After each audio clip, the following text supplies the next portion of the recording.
Taste of Dragons Gaming Podcast. We eat sandwiches and play games. Taste of Dragons Gaming Podcast. A podcast for everyone's day. Hello, everyone, and welcome to yet another episode of Taste of Dragons, the Toddcast, the video game podcast that all you Buzz Lightyears listen to. And this week, we're heading westward to Eastward. The news is haunted. And finally, we're getting positive with some game companies. And as always, my name is Brian. I'm Amanda. I'm Hassel. And I'm Joe. Hey, everyone. No Troy this week. He's doing like a show or something. I don't know. Something to earn money. It's stupid. He's got a job. That's weird. He's one of them there actors.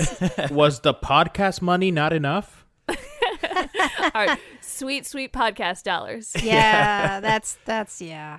What? I'm sorry. Did you say dollars or doll hairs? Both apply. I was going to say, both of them are more than we get, so. we're living off that goodwill. That's exactly what it is. Good vibes. I don't know. What else are we living? We're sustaining on Marshmallows. We have lots of there we marshmallows. go. Halloween Yeah. candy. Halloween candy, That yep. we've purchased ourselves. It's for Halloween. It doesn't mean that they aren't going to get some too. I think that's pretty true. Would you say that we are living on a prayer? No. One more time. I'm going to repeat it just so that everybody Okay, could hear okay. it. Yeah. Okay. Would you say that we are living on a prayer? Oh. No. I don't think so. But we're halfway there. Okay. I'm still Back not to the- getting it. I don't know. Back to the drawing board with that one.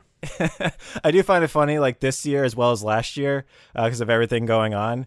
I feel like the trick-or-treaters are going to get what's left over of what we've already eaten versus the other way around where it's like, oh, we get to eat what's left over. It's like, no. They're going to get whatever Oh. we don't want. So I bought 3 bags of candy today, like good candy, because this is the first Halloween we're having in this house. So That's right. we want to be the good house. Yeah. Almost all of the almond joys are gone in one bag. I thought you Like- said you wanted to be the good house. Yeah, what are you doing with almond joys? No, it's good. Right. That he's already ate them. I'm That's eating why. them so that okay, I don't good. expose the kids to it. Oh, okay, There good, you go. Good. What, did you just not buy like Kit Kats and Snickers or something? What's I got happening Kit here? Kats, I got Snickers, I got Yeah. Reese's. Ah. I got both Reese's and Reese's Pieces. Okay. Reese's Pieces are pretty good. Pieces? Pisces? Reese's Pisces. There you go. That's it. Those Is are that the ones that are horoscope? shaped like fish. Yeah. Yeah. Make sure you get some candy that doesn't have any nuts in it, because that is a thing. You got to make Oh, sure. no. See, we're a nuts household. Oh, is that what it is? You know what? That sounded really weird. Let me repeat that. Actually, you know what? Yeah, let's just start with the question. Yeah, let's go to the question. I'm trying to move on here. So our question this week comes from loading ... And Loading asks, what is your favorite video game music? I know we've talked about it before. It's been a little while. It's been a hot minute since we talked about some video game music. And I just, I think it's a good question for everybody. And I know nobody's going to guess mine. So I don't want to go first because, it's going to be difficult. Well, I guess it's just the same as your favorite video game. I mean, yeah. Okay, yeah. Do you? I guess you own that soundtrack. Yeah, I've owned like every single iteration of a Final Fantasy VII soundtrack. I've owned like the 8-disc version, the 4-disc version. Like, even though they have the same songs on them, I don't care. They owned have them. an 8-disc version? Yeah. How many different versions of One Winged Angel do you need? And the all answer of is them. all of them. Yeah, all of them. Yeah. It is a perfect song. It is. Oh, Joe and I actually went to Distant Worlds, which was done just locally here at a college, and they had. If you don't know, it's that they travel all around, and they have like a couple of musicians that travel with it, but everybody else is local. They hire them that's cool. local, and that's how it normally is with all these types of video game orchestra types things because it keeps it cheap. It's a lot easier to do. So they're doing it, and it was for Final Fantasy music, and they did One Winged Angel. And whoever they had locally, because I'm pretty sure she didn't travel with them, but she was singing the Sephiroth as well as all of the other like chorusy parts, and she had like some solos that was just like damn, this girl is good. I was like, and I know she's local because she's like really young and she just probably goes to that college. And I was blown away with how good she was. It's like, this might be one of my favorite versions of One Winged Angel, and I don't even know how that's possible. They put up an advertisement for that, and then she stepped out of the shadows, and she was like, "My time has come. Yes. I have been practicing for this moment." I think she did, and it was, man, that was so good. I remember Joe's. You're okay with Final Fantasy music. It's not your favorite, but No. you do like it. So you It's do know beautiful. it's good. I have no qualms with it. But I think even you were just like, whoa. Yeah, it was beautiful. So yeah, mine is Final Fantasy VII. I love it. If I could I would just say I love Final Fantasy music in general because it's just I don't think there's been a Final Fantasy game I don't like the music from. But Final Fantasy VII in general, amazing. I am having an existential crisis with this question. Okay. There are so many games that I love the music from. Yeah. Smash Brothers is normally my go-to for soundtracks because they're all encompassed all of usually. them. So it's like I could cheat a little with that one. Yeah, that's But, cheating like, a lot with that one. It's a little. It's only a little. lot. They're in the game. I don't know what you're talking about. They get their own levels and stuff. I don't know why. That's what I call music. Doesn't count. Right? It's just, gosh. Is there a Kids Bop version of the Smash Brothers? Oh my God. I would have a love that. kazoo version of it. It's amazing. Oh, there's right. There is Yeah. one. That's very I play funny. the kazoo one actually a lot. It's really cute. So what have you decided on though, Joe? I can't. It's really hard. I really love Kirby's music. I really love the music from Dr. Mario. I love the music from Tetris. Like, I listen to a lot of 8-bit music, but I Escaflowne, the video games music, because, it's Yoko Kanno and it's perfect. Mm-hmm. But this is very hard, and I can't. I can't. There's no favorite, unless I say Smash Brothers. WarioWare has fantastic music. So what I'm hearing is, well, what's your favorite music? Nintendo. Okay. Yeah. Joe, I had decided, and I was gonna say you're allowed to have Smash Brothers because I'm just gonna say all of Super Giant Games. I appreciate that and agree with you. Because of Darren Korb, and he's Darren Korb and Ashley Bennett. Oh, yeah. Because they're brilliant together. But then I was just scrolling through my phone and I saw The Witcher. And how do I not say The Witcher? You're it's not such wrong. Good music. Yep, The Witcher. It's so good. What's your favorite? Hassel, the resident Witcher expert. Witcherologist. My favorite track on that record is Witchy Woman. That is a good one. Yeah. I like that Yeah. one. Yeah.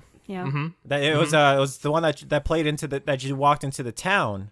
Yeah. That one town, Absolutely. I played the Cowboy Bebop video game. Yoko Kanno did the music on that as well. Sorry, I'm having an existential crisis. I can't pick one. Okay. If you didn't think that The Witcher was a clear winner, I think the name of the people who record the music on the soundtrack, I think their band name is Percival, which is also Yes. fantastic. Oh, that's awesome. Yes. It's objectively awesome.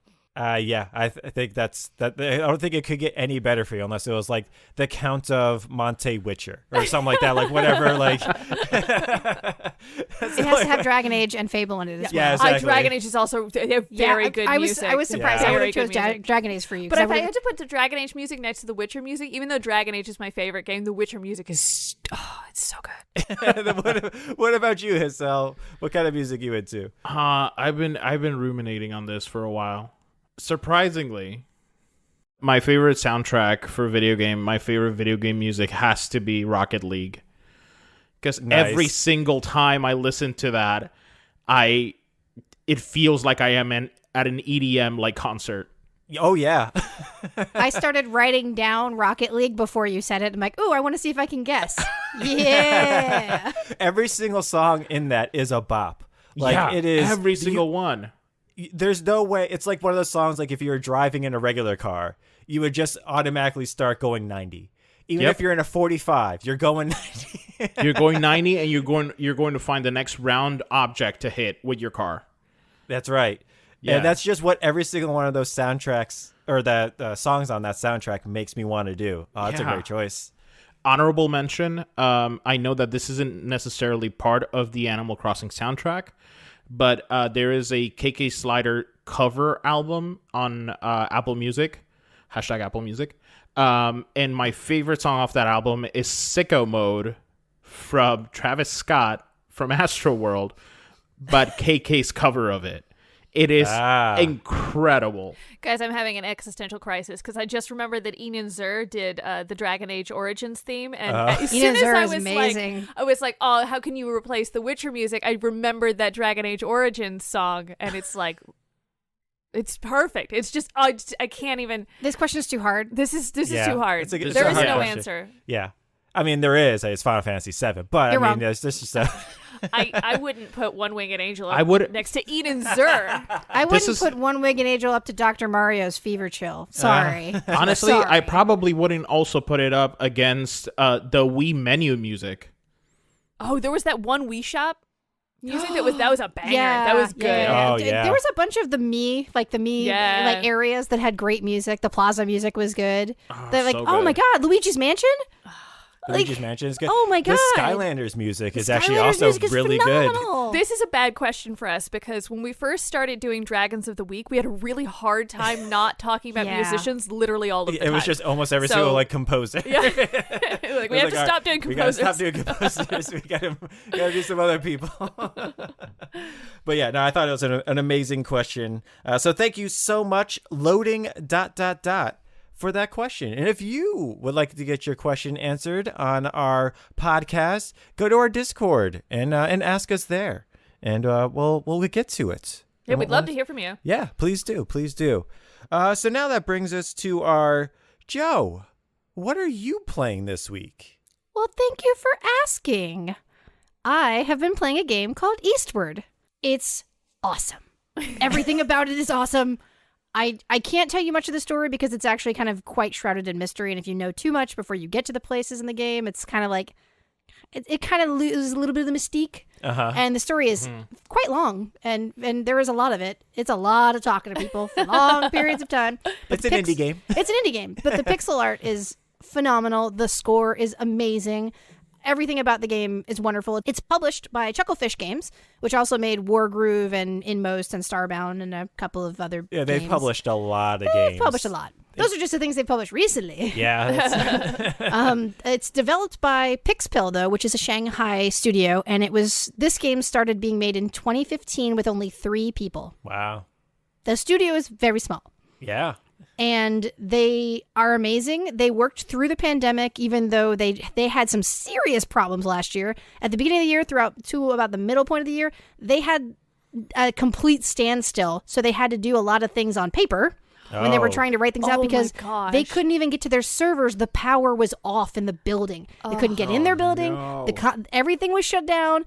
And the power was off, so you couldn't even attach yourself to the server. So they were trying to make little pods of their own and doing a lot of things my on. gosh. Yeah, they were very lucky that they were able to continue doing some things, but not a lot. Yeah. Do we know where they are based out of? Shanghai, I think, is the only thing I could find as to like where the actual studio is. But other than that, no. But from my understanding, there was the massive shutdown that happened to the whole world lasted a lot longer in big cities.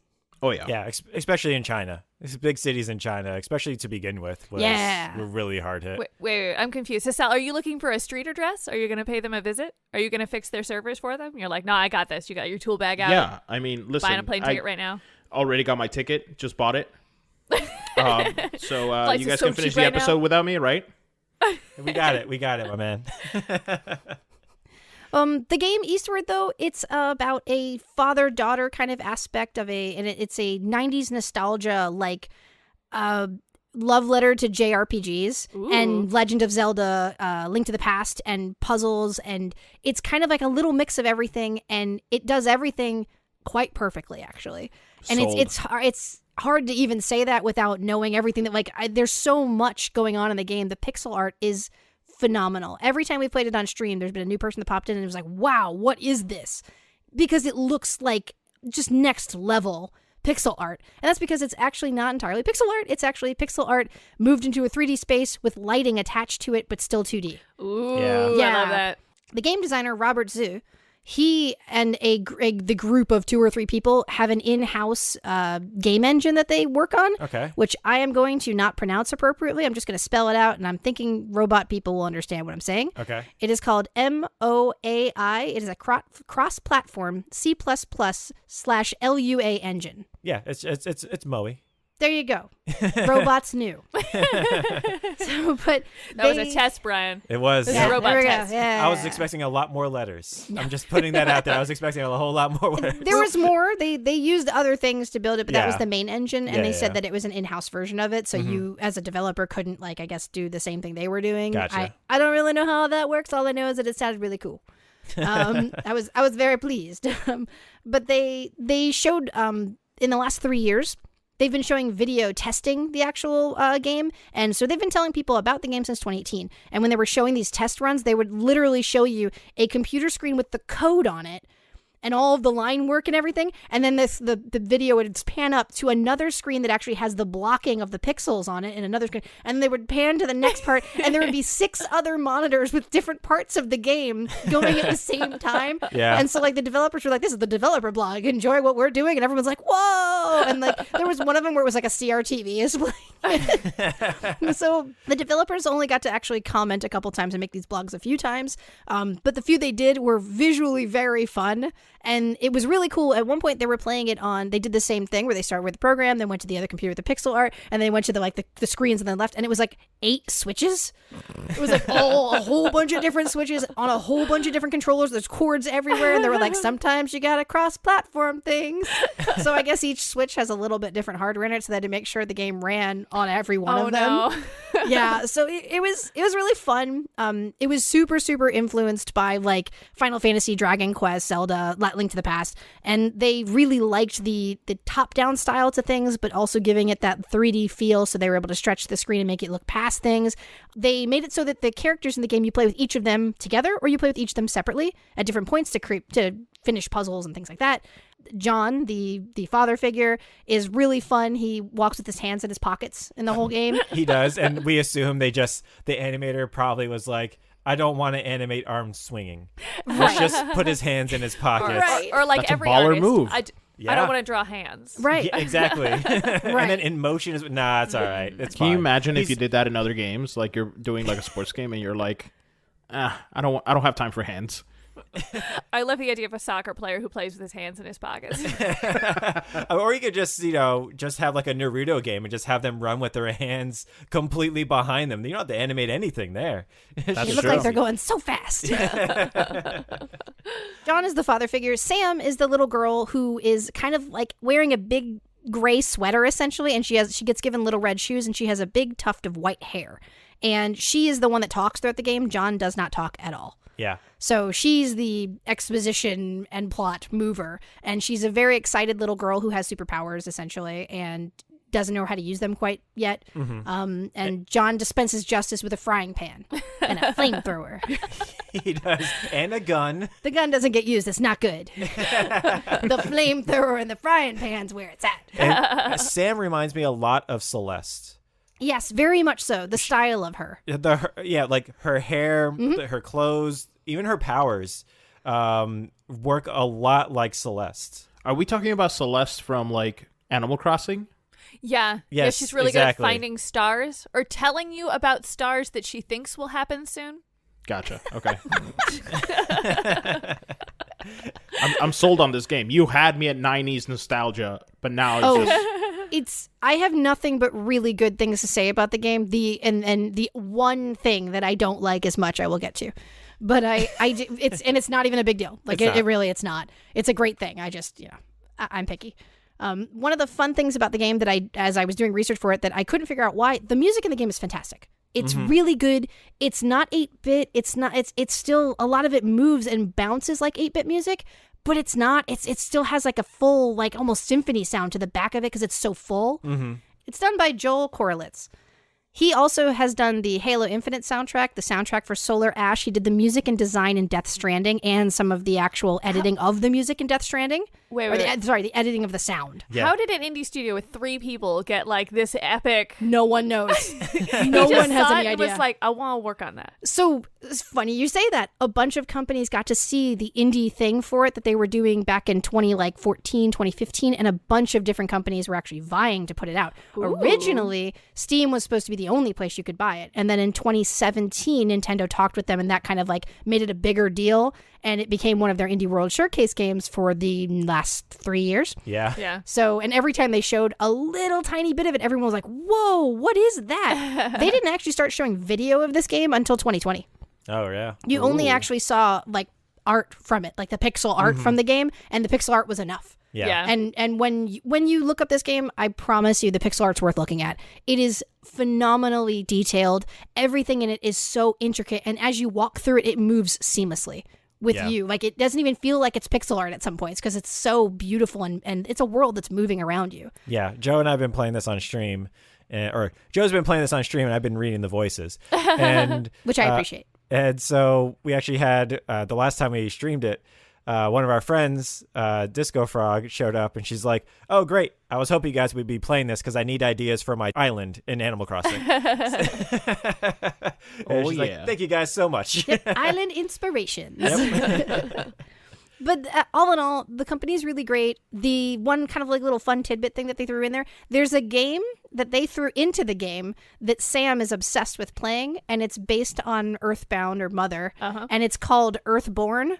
And it plays just like a classic RPG turnstile, and it's just text with, like a little character. It's Pokemon. Like it's literally just like Link to the Past. It's phenomenally funny. But this game is really, really cool.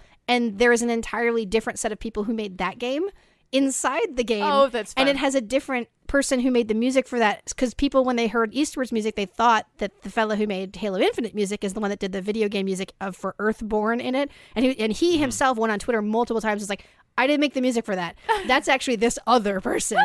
And the other person's name is Yu Fang, and they were also an animator on the series. That's fun. awesome. So it was definitely a labor of love for them, and it shows. Yeah. It shows a lot. There is nothing but care taken in every part of it. It's crafted beautifully. The story is really very complex and deep. It's a lot more brutal than one would have expected, because we were like, this is fun. And then it was like, no, there's death everywhere. Yeah. Those things are scary looking. What you doing over there? Yeah. It's a little heavy at times. And I will say that I find that actually good and like almost bad, because I'm having such a fun time with the whimsy of it, and then I'm like, no. And Feelings. Then, yeah, I don't want to feel anything. I'm not Troy. I don't want to cry about stuff. But the game's great. The only thing that I found that I don't appreciate as much is something that everyone else probably like, wow, that's great. The world building is so intense that you will spend 20 minutes to a half an hour just talking to characters, and they've built full characters. Like, there's no character that's just like the random one doing this thing. Like, no, there's like a whole Backstory. 8-minute backstory to everyone, and they ask you for help, and you go to help them, and sometimes you got to go all the way across the map and then come all the way back, and then find out that you never needed to go do that. You just needed to talk to them twice. There's levels to things where I was like, all right, I've had enough talking to people. I want to go hit things with a frying pan. Why are we not like going and exterminating mutant bugs? What's happening here? But it's not a bad thing. It's just, for me, I have that problem where I have to talk to everybody. I have to touch everything. You want the whole story. Right. But it's like actually a whole story. Yeah. Like, I want to read the book of this game to get the whole story. I don't want to play talking to them in like 3-word sentences. Yeah. However, I will say having Brian do the voices for all of those has been phenomenal. Have you been switching up the voices? Oh, yeah. My accents are spot on. Oh, yeah. There's no... I mean, we've heard you're Italian. We know. It's so good. Chef's kiss, Brian. One of my favorite parts about it is, so in one of the towns that you're in, there's a circus. And so you go around and you talk to the different people. And one of them is kind of like it's like the Earth, Wind, and Fire Guardians. Okay. Which is hilarious because it's Earth, Wind, and Fire, which is already one reference to something. But then as you talk to them, they do the Ginyu Force poses from Dragon Ball Z. It's so good. And seeing that animated in 8-bit was amazing. And then also in that same town, there's a ghost character that you talk to. and she describes all the different ways that children have been murdered on this street. Oh, yeah, Mimi. Yeah, Haunted Mimi. And it's phenomenal because she doesn't like tell it cutesy wise anyway. She's like, oh no, so this kid was walking here and he Like one of them, it's like the town fed the child to a dragon in the sea, and it's like Mimi's telling you the story. The whole screen goes blue and gets dark, like you're being told a ghost story, and it's like because you are. And it's surprisingly dark, guys, but Okay, it's good. I'm on board. I was on board before, but now I'm double on board. Yeah, Mimi's one of my favorite characters in the whole She game. spares She no is. detail. she doesn't. It's brutal. Yeah, it's yeah. Every single time we would like find a new area of the town and she would be there to do it. I was like, we can't wait to hear this story. This is going to be amazing. But yeah, that game is so good. It's so full of charm. There was so much put into it that you can tell every single step that you take is like, wow, they actually did an advertisement for a fake thing in there, and they weathered it because this has been around for a while, and it's Right. so much character has been put into it and love. I That's love it. amazing. Yeah, the game's great. I definitely recommend give it a whirl. It's thus far I have enjoyed every step of it, even the parts that they talk to me too much for. It's still really, really great, and the stories are good. Yeah. So I recommend it highly. If you had to equate it to sandwiches, Okay, you had okay. to create a sandwich Eastward for this game. as a sandwich would be like olive loaf sandwich. I like olive loaf, so like, don't be a hater. But it'd be like olive loaf with like a nice thin mozzarella, but it's like heated up a little, so the mozzarella's a little, like melty. Okay. It's like some that. mozzarella. Maybe like 4.5 of those. Ooh. Nice. I like it. Yeah. Well, I don't, Yeah. but I like the game. Olive loaf is really good. Sure. I've never had olive loaf. I don't really like olives that much. That but makes me so sad. It's Yeah. the only Sorry. thing we don't have compatible. I know, very but sad. I've never had olive loaf. Maybe that's the key to me liking it's not. olives. It's not. Do you like love me- Spanish olives? I don't know The green ones with the pimentos on the inside of them? Ooh. I love me some fresh mozzarella. It's really Oh, yeah. good. Yeah. It really is. All right. Well, thank you, Joe, for telling us about Eastward. And now let's go to the news this week. And I'm going to start this week with some Halo news because they finally released more campaign footage. I've been looking forward to it because it's more Halo, and I like it. And I have Game Pass, so it's free. So I mean, why don't I want more Halo? It was actually the first footage they've shown of the campaign in a year, Wow. because the last time they showed it, it did not go so well because the visuals were not that great, especially for a next gen like Yeah, it didn't platform look launching new. thing. Was the last time we saw it when they had like the goofy overtalk thing with the evil guy? Yeah. Okay, that did the opposite for me. That looked so bad that I was going to enjoy playing this. It was so bad they were just like, we're just going to delay it right now. Like Yep. that was part. I'm sure they were probably going to delay it anyways, but like that was the definite catalyst of like, all right, you guys know why we're canceling or why we're delaying it. They're so like, that's what we're going to do. It's Halo. No one will care. And then they were like, Exactly. oh, we were wrong. We were very wrong. When is the game supposed to be out?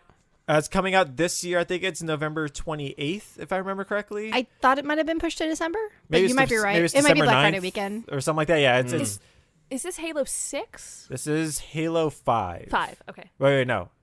Halo it's Infinite. called Halo. It's called Halo Infinite. So it actually is the 6th one. Should be the 8th one. It should be like, Sideways. yeah. Oh, you're Sideways right. 8, yeah. Oh, you're right. They you know what? Maybe if you count the side stuff, Oh, they did do the ODST? ODST. Yeah, they did Reach. So maybe if you count those, this is number 8. 8. But yeah, I'm pretty jazzed. It looks great. What they showed is they showed the same NPC that people were ridiculing last year because it looked like generic NPC from like PS3 level era.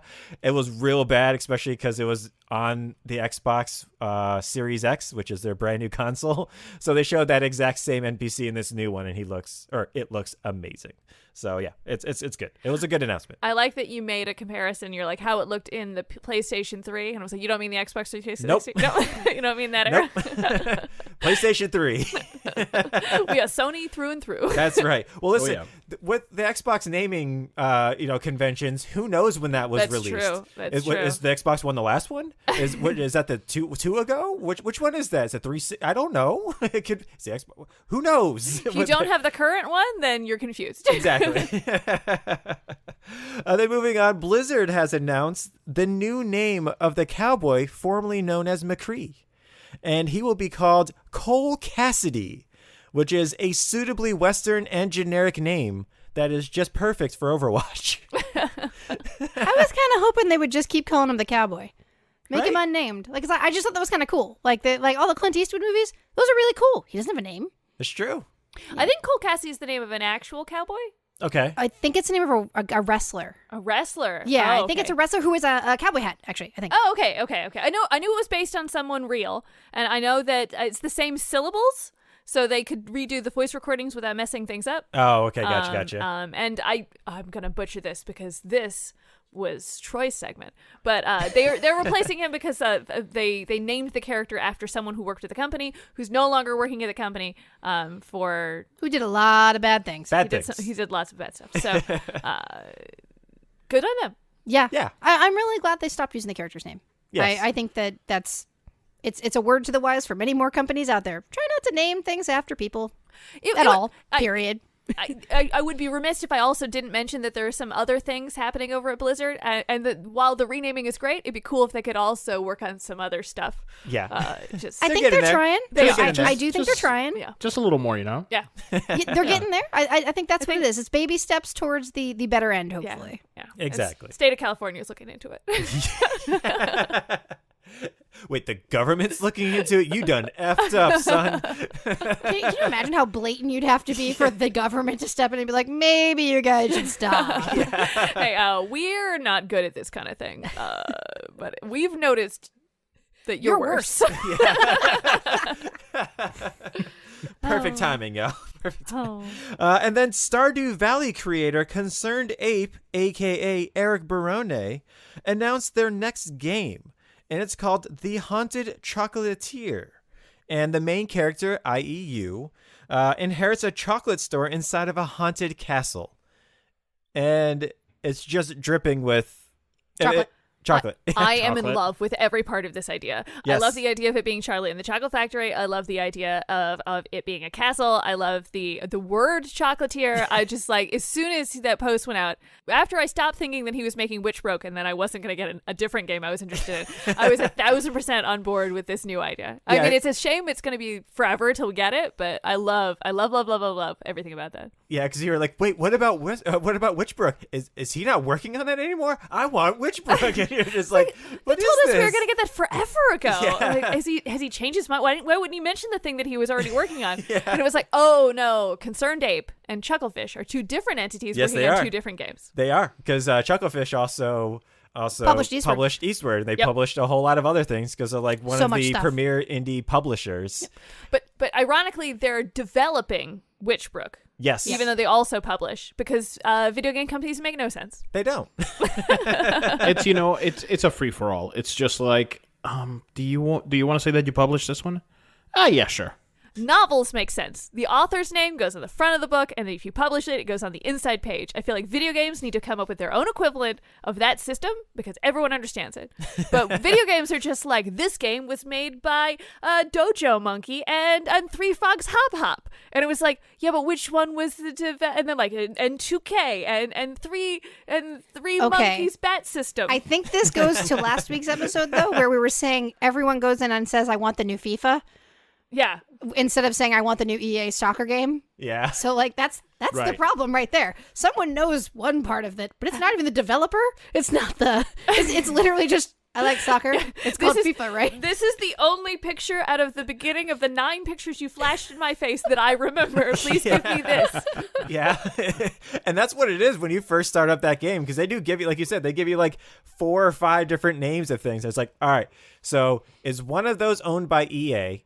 Or is EA just publishing it? Because it's the publisher, and then not even in this order, the No. developer, and then sometimes like the engine that they used, and then sometimes like there's a distributing thing, and it's just you get like all 5 of those icons, and then it's just like, who made this game? I don't know. Maybe the picture of the orangutan. And don't forget the in partnership with. Right. Like, Right. Yeah. Right. Yeah. Games take a lot to make, y'all. Here's knew? Here's what I suggest. All right. The credits go at the beginning of the game, and you have to sit through like 10 minutes of credits before you play the game. Right. Very Monty Python. Yeah. Right. That way you know exactly where everybody is and what they did. and you have no questions about it. You're just like, yeah, I know who developed the game. I would like a picture of every person too. Like I want to see the Yep. person in the credits. So like if they could just slowly scroll one at a time instead of like giant lists of people. I want a picture. I want to be like, that guy did that. That's awesome. Some games have done that before, by the way. Yes. I'm for every. Is there only like 8 people in the studio No, when they like do it? there's been like games. I don't think it was like a Dragon Age type game, but it was one of those types of games where it was like so many people That's were in this, awesome. and they included their picture. All the villagers in Animal Crossing are supposed to be people. Oh, about that. this I is think so. amazing. Yep. Mhm. Yep. What if? So hear me out. So what if the credits was like a yearbook that opened up like a book, and then Vitamin C's like "As We Go On" is playing in the background as the pages Graduation? flip. Yeah, all the good times. I was just thinking maybe they would label developer and then they would label publisher, but I like your idea. Yep. It's not overly complicated at all. It's industry standard. Brian, can we get that in the Taste of Dragons video game?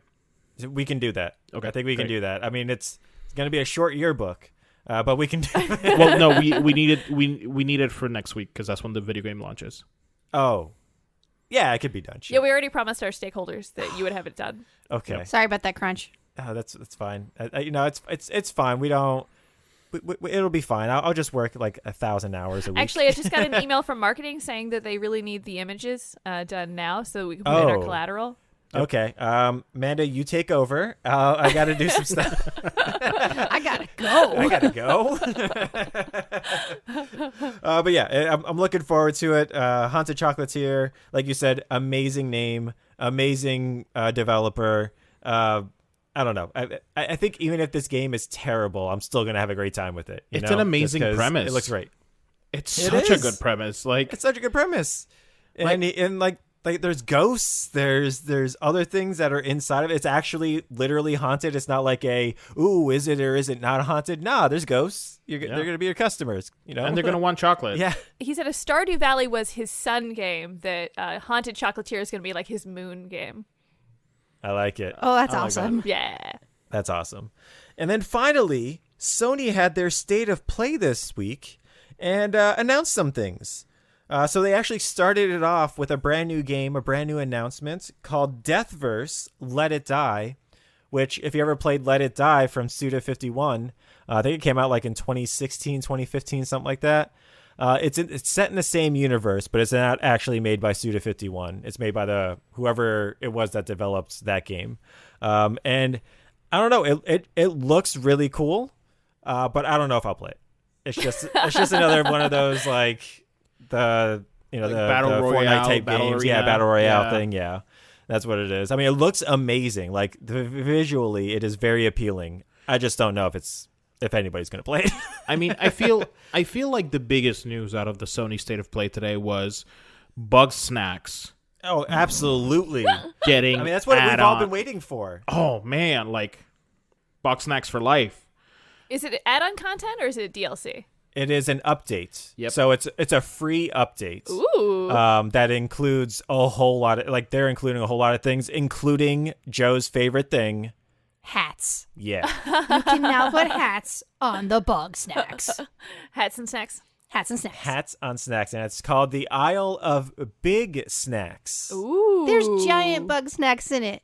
There One of them is. looks like he's made of celery. It's great. It is. I think it looks like it's almost like a praying mantis. Yeah, That's like a giant celery praying mantis. my favorite one that it was it was a lobster, but it's made out of macaroni and shells, like pasta. That's funny because lobster is a food. He could have just been a lobster. It could have been, but no. They decided to go full, whatever it is. I like the inclusion that the game has because everybody out there knows burgers and fries, right? That's right. That's the thing, and they have creepy crawlies in there that are burgers and fries, but they also have them as burgers and sweet potato fries. Oh. So That's what they were missing. Yeah, See, now it's going to draw everybody in. Everyone Everybody's in. got to play Bug Snacks. game of the year right now, right here. It is. It's a free update. You can't say no. Hats. Troy's going to be all about it. It's a shame he's not on this week's episode. Oh yeah, no, he would have been all about That's it. the first thing I thought of when it came up. I was like, Troy's going to love this. And then it said free update. I was like, he's in. They should have like DLC for different restaurant types. Is like right now there's very like burgers and fries and shakes, and it's very like diner food. But I feel like they could have like a Thai update, and then we could get like we have a wonderful Thai restaurant around the street from the house, so it's like a Thai iced tea, and then like a curry, and then like Yes. yeah, That would be really cool. I can't wait until I agree with all the of this. yeah. Cannot wait Maybe until the, the TGI Fridays pack. Where I feel everything like is the just regular game is TGI Fridays. everything is a Jack Daniels infused burger. It's either Jack Daniels or it's going to be Yeah. a potato skins. It's just endless. It's actually just one really long bug, so it's an endless apps. And then they also announced Star Ocean: The Divine Force, which, as the trailer was going on, I was like, this just looks like a Star Ocean. If this isn't Star Ocean, I'm going to be very surprised. And it was a Star Ocean. They know their brand. They know their art style. Very small faces with very large bodies. that's its brand. That's just what it is. Set in a very, like, it looks cool. I like the way the movement was. Cool. The graphics looked great. So yeah, looking forward to that. And then finally, they ended the show showing off some gameplay, which of a game that I know you guys were all looking forward to, which is called The Little Devil Inside. And I think they haven't really shown that much gameplay before, right? They gave us a decent look of it. I think when the first showcase that it was in like a year ago or maybe even more, they gave us a decent look at it, but it was like everything was like much more medium shots and up close shots of things. Gotcha. It wasn't necessarily about the story. It wasn't about like how he gets on that train and then gets in the little car. And like, it didn't give us any of the world per se. It gave us just, I think there was a butler, there was him. Yeah, I love the art style because it also is it's an art style called tilt shift, which makes it it's like the look of miniatures, like taking a pictures of miniatures but from like a regular camera. And so like everything towards the camera is very, very blurred, and then same thing with things that are a little bit farther away. And I love the look of that. It is a tight focal length. Yes, I love it. It's great. The look of the game looks so good. Like I was showing it to Gemby because I was like, hey, like this looks like it's a game right up our alley, because like it's like that, it's fulfills that like RPG thing, that adventure thing. It's got a train, it's got like cars, it's got like really weird things like little sheep like blocking the road and stuff like that. It looks super good. Yeah, it looks silly creepy. Yes. Yeah. And it has cooking. It does. Yeah, they showed us they have cooking in it this time. Yeah. And you know, because it has trains in it, that is very on brand for Gembeep. It is. Every place we've ever lived at had to be close to the train. We have to hear the train from where we're at. It's just a must. It's a must. It's not a must. Due to where you had to because of money. You know what, Brian?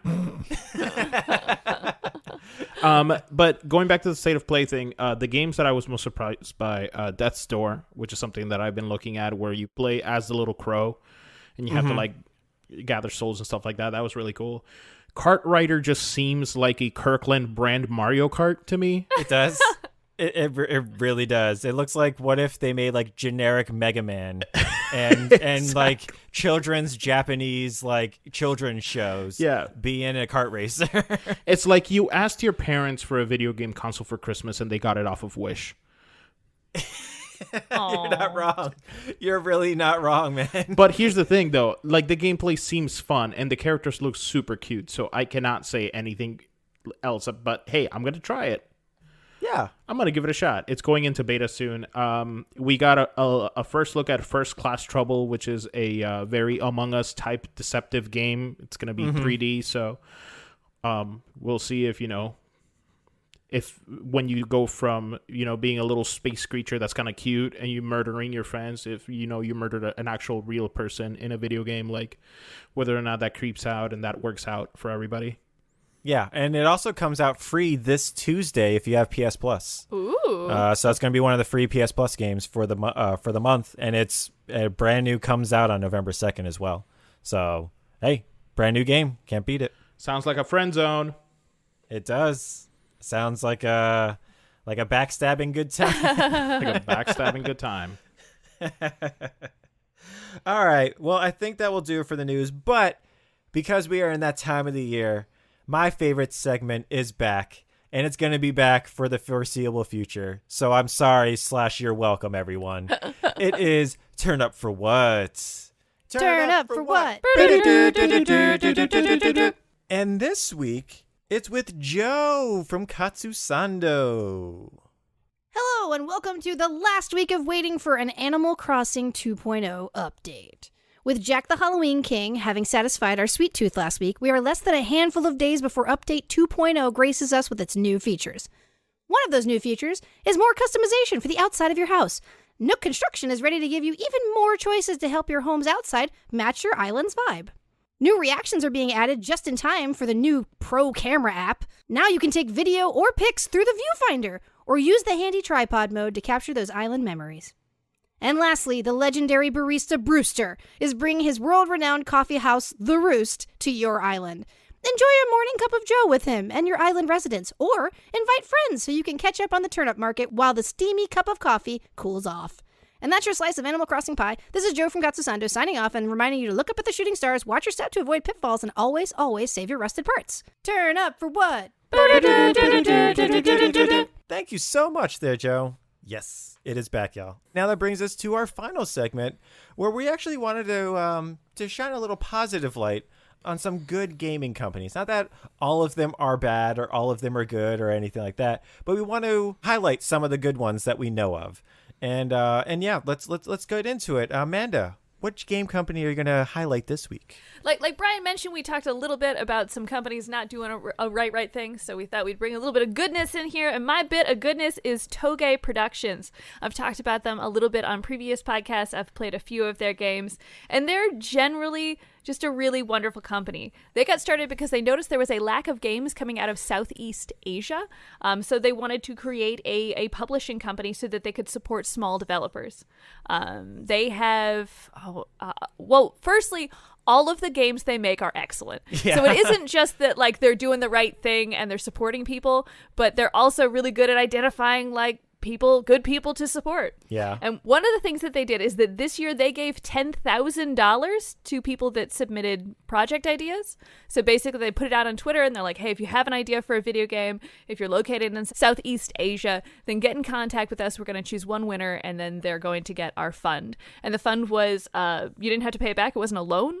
It was just like, we want to see people in our area make games because it's important that we're represented. And they just gave that away. And they're not BioWare. They're not Nintendo. They're just like a small publisher in a specific area, and they want to see people around them succeed, and that's just beautiful. They're a beautiful group of people. Yeah. And you should play all of their games so that they continue to give money away to people so they can make more good games. That's right. What are some of their games? Can you name any of their games that maybe we can check out? Toge Productions has made games like A Space for the Unbound, When the Past Was Around, and the one probably everyone's heard of is Coffee Talk. Oh, yeah, that's right. I remember Coffee Talk now. Yeah, that game is great. And if you don't know, if you haven't heard, they have announced Coffee Talk 2, Episode 2, Hibiscus and Butterfly. They don't have a release date yet, but it looks awesome. It does. Coffee Talk was a great game. I remember Troy talking about it a whole lot. I think you talked about it a lot as well. Yeah, I'm happy for that.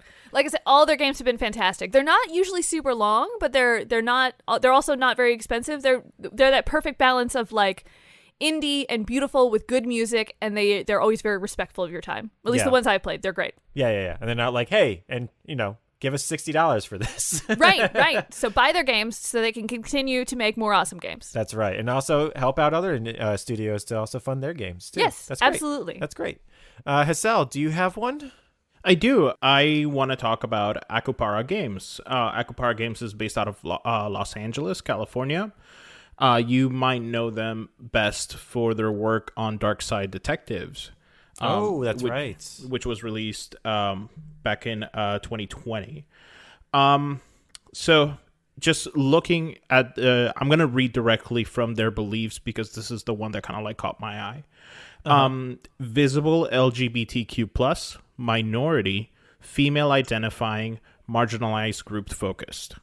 So this is one of their big beliefs. We actively support organizations, initiatives, and projects that support marginalized groups. We operate under a moral compass of inclusion and compassion and actively seek out diverse candidates for roles. Additionally, we look to highlight these groups in games we create and publish. And if anything, I think the future of video games is just inclusion and representation, right? How cool Agreed. is it to have like a female lead character or like a lead character who's, of color? Like that just the fact that kids can see themselves in video games speaks volumes.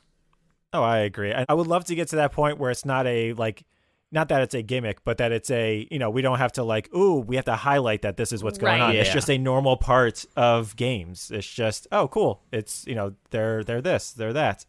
It's cool. I would love to get to that point. Yeah, absolutely. And as a small indie studio, they their main base is in Los Angeles. They have about 20 people that work there, but they have actually spread out throughout the globe. They have people over on the East Coast of the United States. They have people in Brazil. They have people over in, it looks like, France. They have some people in Italy. So, they're all over the place, which is absolutely cool.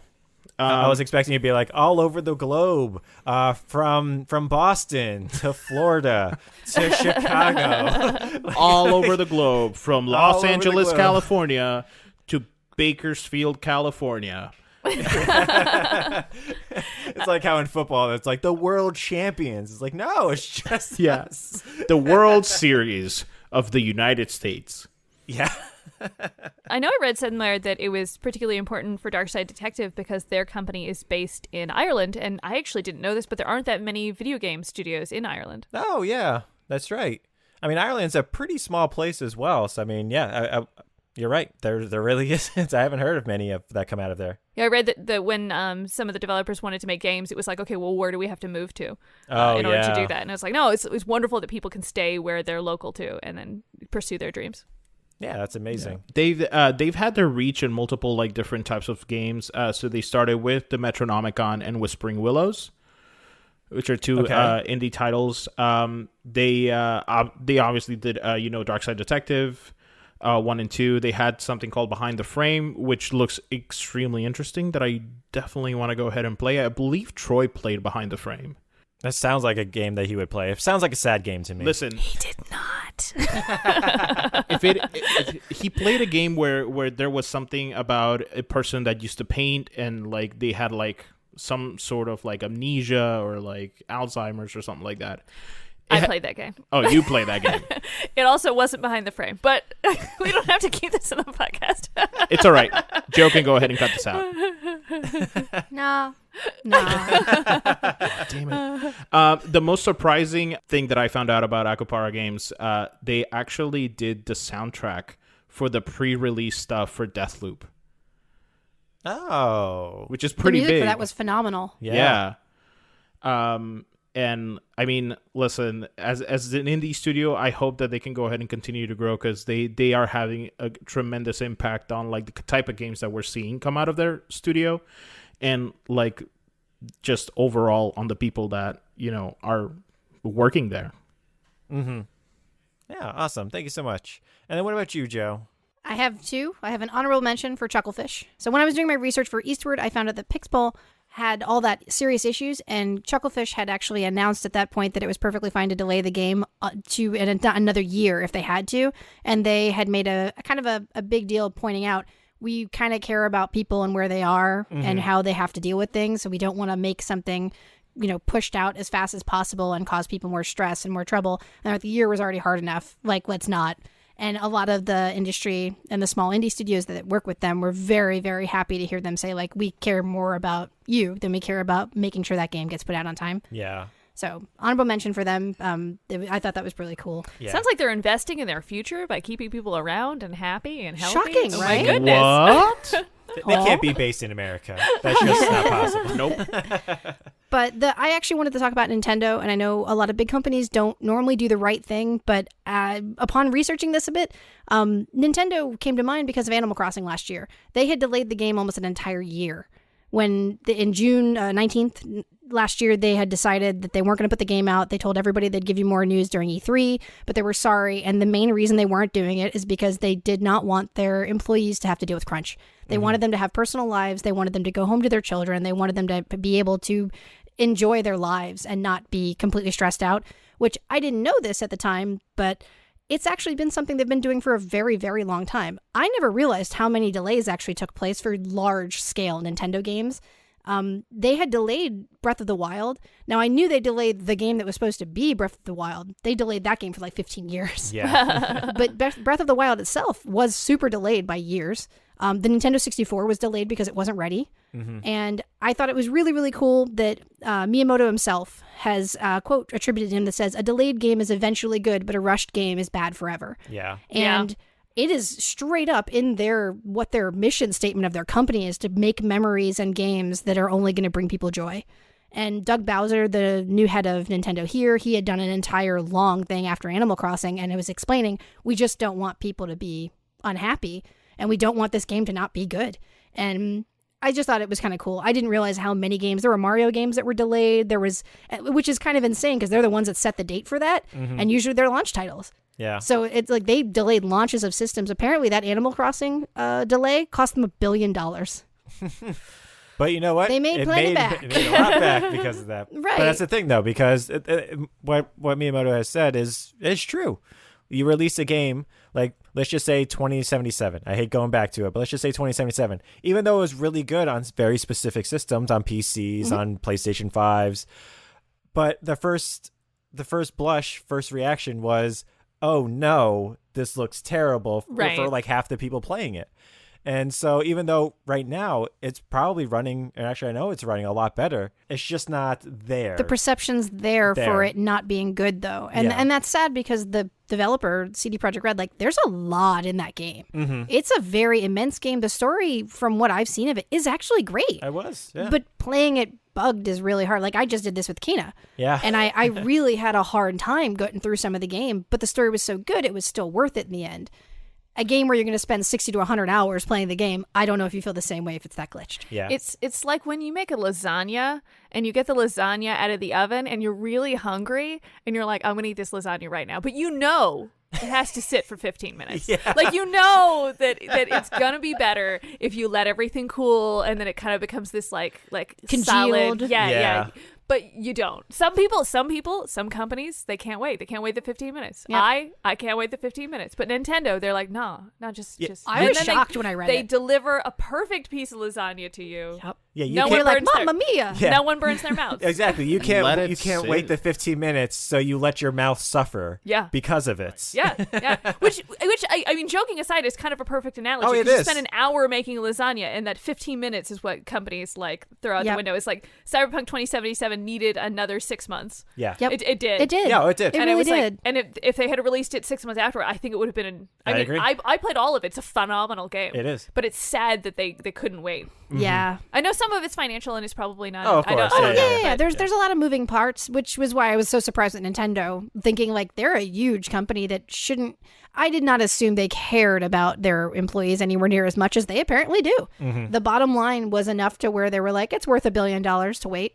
Yeah. I was like, But wow. it makes sense they consistently make good games. Yes. Because people probably stay. It's unfortunately like how Blizzard used to be before they merged with Activision. Blizzard used to be, it's done when it's done.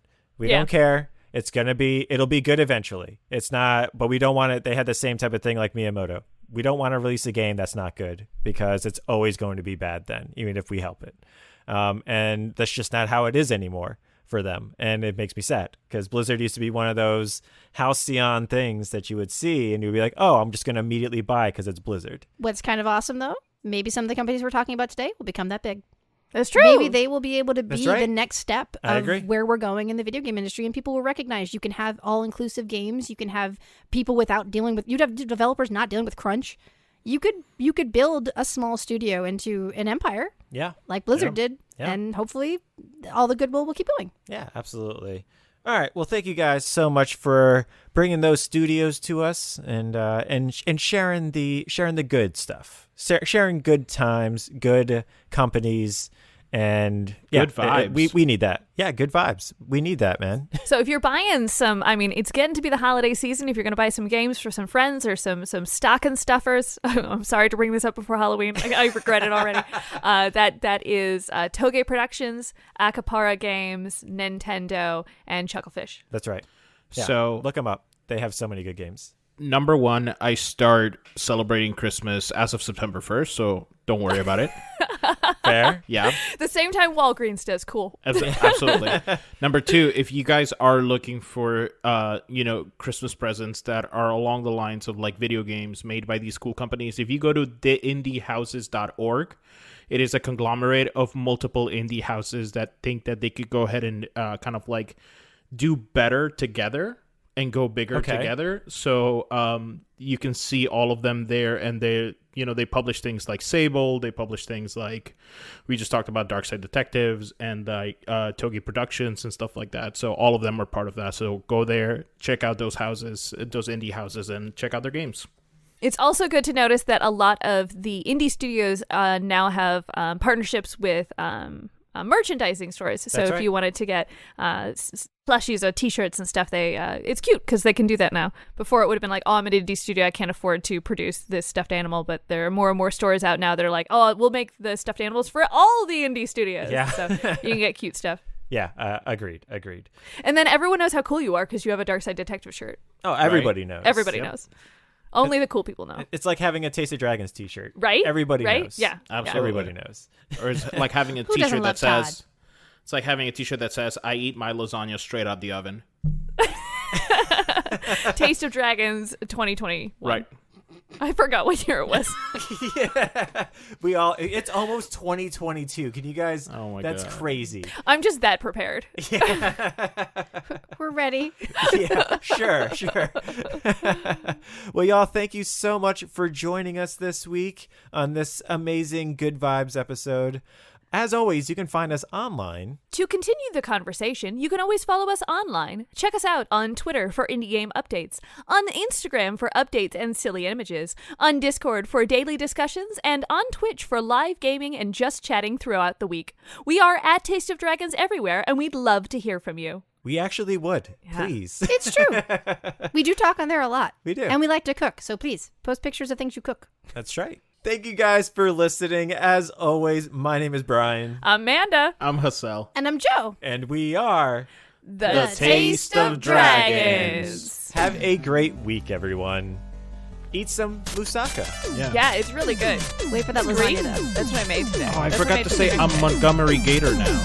Taste of Dragons Gaming Podcast, a podcast for everyone's taste.